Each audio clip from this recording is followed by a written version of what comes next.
What's up, everyone? It's Kadi with MoneyVest. So get ready for a very, very big week in the markets. We've got the critical FOMC meeting taking place on March 20th. And I will be live to cover the entire press conference. And not only that, we also have the summary of economic projections being released on top of the actual statement from the Federal Reserve and what they're planning to do with interest rates. They're also going to give us some guidance and some forecast as to what they believe what's going to happen with respect to 4 items: unemployment, inflation, GDP, and of course, interest rates. So that, of course, is going to be very, very important for the markets and for the economy as well. So hope you all enjoyed this video. We're going to break down the earnings calendar. We'll break down the economic calendar and as well as the technical analysis on the S&P, the NASDAQ, and the Dow Jones as well. Make sure that you drop a like and subscribe to the channel if you're just joining us for the first time. We cover a lot of fundamental analysis, technical analysis, macro updates, and options on this channel. So if you're interested, definitely do subscribe. And link to our Discord and Patreon is going to be down below. That's a more private MoneyVest community members only, with that 16% annual discount available until the end of this month with a few more spots left. So this right here is going to be the earnings calendar. We are kind of slowing down. We are coming down on the number of companies that are reporting earnings as we kind of approach towards the end of this earnings season. Nike perhaps is the only company that's going to be very important, along with Lululemon and FedEx. So those are the 3 companies reporting on Thursday after the bell. Micron's reporting after the bell on Wednesday. And then we do have a few Chinese companies. So like Pinduoduo is reporting, XPeng is reporting. So those right there, NIU is going to be reporting on Monday before the bell as well. But those right there are the few companies that I'm super interested in. And those are going to be your Nike, Lululemon, FedEx, Accenture, maybe a little bit. Even FactSet is reporting on Thursday before the market opens as well. Now, this right here is the FOMC calendar, March 19th and March 20th. So 19th is when the meeting begins. 20th is when the press conference takes place. We're going to circle back to the forecast here. This is the summary of economic projections from December. So the reason why there is an asterisk over here is because this meeting is going to be accompanied by what's called a summary of economic projections, or the SEP. And they basically forecast for 3 items and they pencil in what their expectations are for interest rates for remainder of 2024, going into next year and the year after. So we're going to circle back to this, but I really want to go over the calendar first. So we've got the building permits, housing starts, and Atlanta Fed GDP Now expectations for the first quarter, and a very important 20-year bond auction taking place on Tuesday. I believe Monday is a holiday. I could be wrong. I'll have to double check. But I believe Monday is a potential holiday. I'll have to double check. But here, Tuesday, we've got all these different catalysts. No, Monday, we do have companies reporting earnings, so it's probably not a holiday. And Wednesday, we've got crude oil inventories. We got interest rate projections for the first year, second year, and the very important FOMC economic projections, the statement, the interest rate decision, and the press conference taking place at 2:30 p.m. Eastern. So Wednesday, March 20th, very, very important day. That's really where the Federal Reserve meeting is, and I will be live to cover all of that. This right here, Thursday, again, we've got the initial jobless claims that come out every week. We've got the Fed's balance sheet. We got the manufacturing PMI numbers, Philadelphia Fed Manufacturing Index, as well as the we've got the 10-year TIPS auctions. Those are Treasury inflation-protected securities. Also, a very, very important auction taking place on that very same day. And then, of course, we got March 22nd. Chairman Jerome Powell is speaking again. So not only once, but he's speaking twice this week. And then we've also got a few other members like Bostic talking on Friday, March 22nd as well. Now, coming over to the technical analysis, but before we jump into that, we're going to circle back to the summary of economic projections.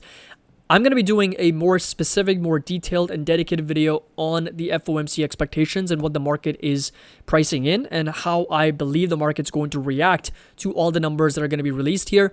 But bottom line is that from the Federal Reserve standpoint, when it comes to the GDP, they are expecting GDP to slow down to 1.4% in 2024. Unemployment to go up to 4.1. We're already at 3.9 right now, so we did see a little bit of an increase in the last print. Inflation, so PCE inflation to be 2.4% and core inflation to also sit at 2.4%. The interesting thing is that even though we're not close to the Fed's target of 2%, we're at 2.4, a little bit higher than the Fed's target. Even then, they are pricing in for rate cuts, which is 3 rate cuts of 25 basis points each. So they are expecting rates to come down by 75 basis points to as much as 80 basis points, or 3 rate cuts is what's being priced into the Federal Reserve's expectations for 2024. Now, any changes in these expectations are obviously going to create a very sort of polarizing market reaction, more specifically interest rates. So this right here, really whatever changes the Federal Reserve ends up making is what's going to dictate how the markets respond to those changes. If they do come up with fewer rate cuts or potentially a rate hike in 2024, then that's obviously going to create a very negative reaction among market participants. If we see 4 or more rate cuts now being priced into the Federal Reserve's summary of economic projections, that's obviously going to create a very positive environment in the market's expectations. So all of that I'm going to break down in a detailed analysis in another video. Now, coming over to the technical analysis, this right here is the weekly time frame on the S&P 500. I've already marked out 2 really important support levels to keep in mind, because every single week after week we've just been pushing higher. The last couple of weeks though, we've seen a little bit of doji candles, meaning there is some exhaustion in the buying momentum here from the market, and of course not to mention how overbought we technically are on the RSI and the MACD on the weekly time frame. Not to mention that there is a very important 21 EMA that continues to get validated on the daily chart. So that 21 EMA is going to stay put at 5,089. So 5,089 as well as 5,050 are 2 really important support levels to watch for the S&P. The moment, or if there is a moment for us to see a breakdown below this level, so if the S&P starts to kind of break down below that 21 EMA, then it's possible that we make our way lower down in the 4,800s. That's also mentioned in our weekly newsletter. Again, if you want to access all the newsletters, all the trade alerts and ideas and Discord channels, and also the moneyvest.com website that's going to be launching very soon here, the link's going to be down below for you to join. There is a 16% annual discount also available. So support level 1, very important in the 4,800 ranges, and a much better support with lots of area of demand here. It's going to be at 4,200.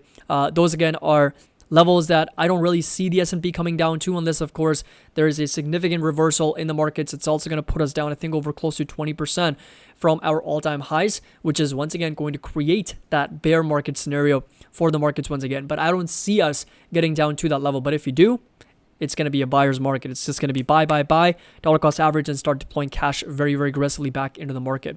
The NASDAQ is in a very similar situation. So we are coming up to that resistance. So as you already notice, that the NASDAQ is also kind of flirting with that resistance here that we have witnessed in the past. So we have gone rejected for the NASDAQ. Let me just fix that here. There we go. So NASDAQ, of course, we have gotten rejected at these levels. And right now we're kind of flirting with that level again in the 16,400 to 16,450. And if you do start to kind of rotate back lower, there's going to be a few support levels to keep in mind. The SR1, which is support level 1, and support level 2. That should be SR2, but the first one's going to be sitting roughly at 14,200, 14,400 down to as low as 12,650. Again, I don't see us getting down all the way to this level, but the first support level most ideally could be retested, considering how overbought we are on the RSI, and the MACD also looking a little bit more overbought here. Same thing again, coming up to that resistance and that 21 EMA acting as a pretty solid support for the NASDAQ here. So in case we get a bigger breakdown, then there is possibilities for us to see potentially a lower low here. But I will also mention that there is maybe some support here, some potential support here. So there is some levels of demand kind of sitting in the 15,450 to 15,000 levels before finally getting down to this much stronger area of support in the 14,250 levels. So those right there are going to be some levels to keep in mind for the markets. Now the Dow Jones here, it's also got multiple areas of demand. It's got breaking out very, very nicely from that support of 32,000, hitting new all-time highs, but mostly consolidating sideways. But at the same time, if you notice, technically speaking, overbought RSI, overbought MACD. So just got to be super, super careful here, considering where we are trading. And support level, like I said, is going to stay put at 35,500. A much better, much stronger support. Would not be surprising to me if you do drop, let's say, 3,000 points here on the Dow, considering how overbought technically we are on the back of whatever Jerome Powell says on Wednesday. So hope you all enjoyed this video and are ready for this upcoming week. I will be live on Wednesday, March 20th to cover Jerome Powell's speech, as well as break down the summary of economic projections and everything that is going to be released on that day. So hope you all enjoy it, find it helpful. Make sure that you drop a like, and don't forget to subscribe to the channel if you're just joining us for the first time. The link to our Discord and Patreon is going to be down below. And as always, happy investing. I'll see you all in the next video.